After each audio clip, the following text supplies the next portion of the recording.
Millions of people across the country and around the world are demanding action to put an end to our nation's gun epidemic. More than 170,000 people have died from gun violence since the Parkland tragedy that took the lives of 17 young people with bright futures ahead of them.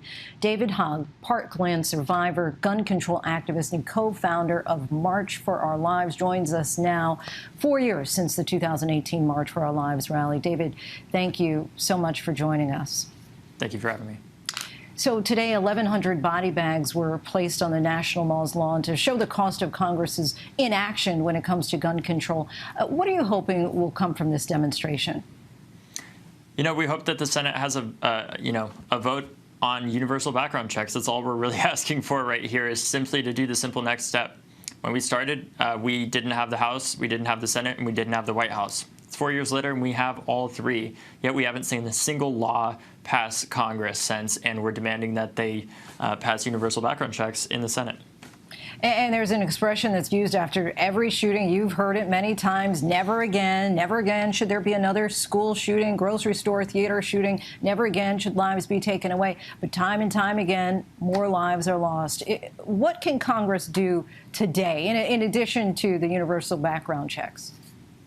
Yeah, I mean, Congress can fund things beyond universal background checks that aren't even necessarily affected by the filibuster. They could do things through reconciliation. For example, there's a lot of funding in Build Back Better that could be passed in order to pass violence intervention programs. And even if Build Back Better doesn't pass, it's important that that funding still is passed in the first place, because there's billions of dollars in that bill that could be used to help combat gun violence. They could increase funding for the CDC and NIH even more than they have since March for Our Lives has started, which has been one of the only things we've been able to do at the federal level. On top of that, of course, assuming that the filibuster wasn't a problem, they would be able to pass comprehensive gun violence prevention legislation, as many states have done. And what's the explanation or excuse, rationale, whatever word you want to use? Because a lot of times before, when Republicans were in control, people wanted to blame Republicans. Well, now you have Democrats who are in control. So has anybody told you why this is not happening? Yes, and it's one word: filibuster. It's the filibuster that is preventing this from happening.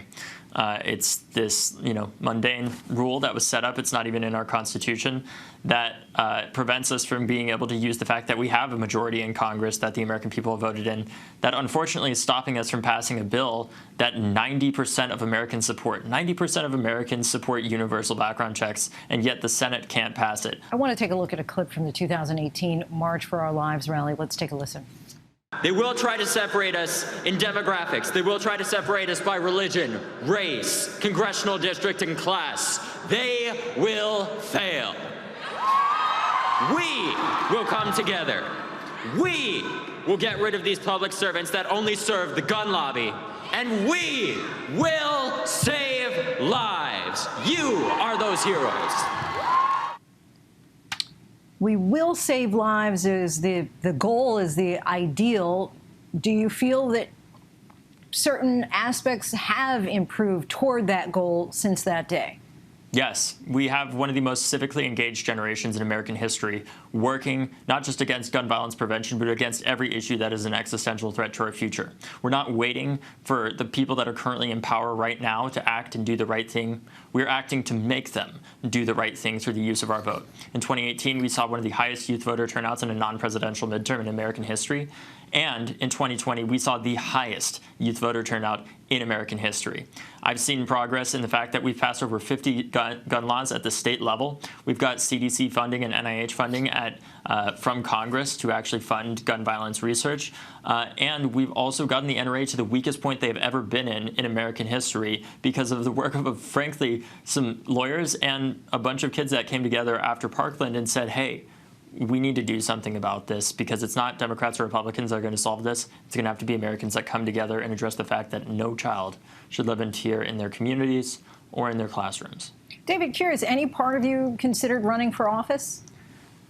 Parts of me have, but I think ultimately it's more about getting the movement elected. I think a lot of the time about the elected officials that I've worked with, and unfortunately, they have power when they act together, but few of them actually have power as an individual because of rules like the filibuster. And the last thing that I would want to be is something like a senator that is able to do practically nothing because of a stupid rule like the filibuster in the first place. What I would like to see more is more faces in Congress that reflect America and not what power looks like in America, what privilege looks like in America, and see more younger faces too. We claim to be in a representative democracy, but unfortunately our Congress doesn't necessarily reflect that in terms of age, in terms of race, or in terms of gender. So what I would like to do is make sure that we're getting people elected to help make this a more representative democracy that everybody can believe in and everybody actually does have a say in, and not just donors and groups like the NRA. And you are now 21 years old. Many survivors of these school shootings are still kids, and people in Congress are often part of a much older generation. Why do you feel that gun control in America has become the younger generation's problem to solve? Frankly, because older people, unfortunately, while many of them have worked to solve it, they still haven't. And I think young people remain the last hope for many older people that have experienced gun violence to address this issue. The best way for people to get involved to help us in that fight is to sign our petition calling on Senator Schumer to work to pass universal background checks in the Senate. And to do that, you can text SIGN to 954-954. David Hogg, we thank you so much for your time. Really appreciate you coming on the show. Appreciate it. Thank you. Hi, everyone. George Stephanopoulos here. Thanks for checking out the ABC News YouTube channel. If you'd like to get more videos, show highlights, and watch live event coverage, click on the right over here to subscribe to our channel. And don't forget to download the ABC News app for breaking news alerts. Thanks for watching.